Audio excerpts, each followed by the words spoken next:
Okey, siapa yang paling lama menyelam?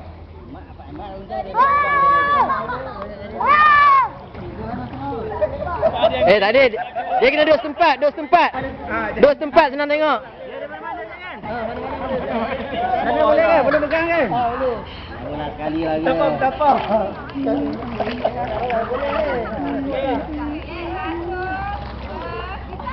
Siapa dia?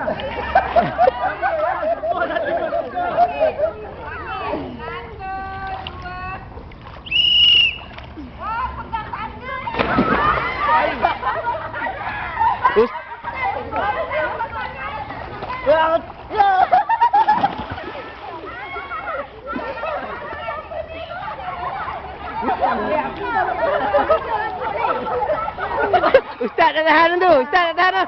Merah muka. Berkata Melayu lah.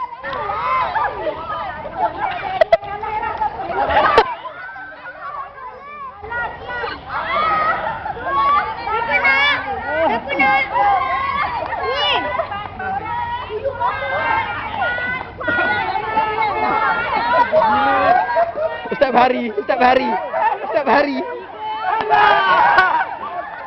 Seorang lagi. Cikgu Ahmad.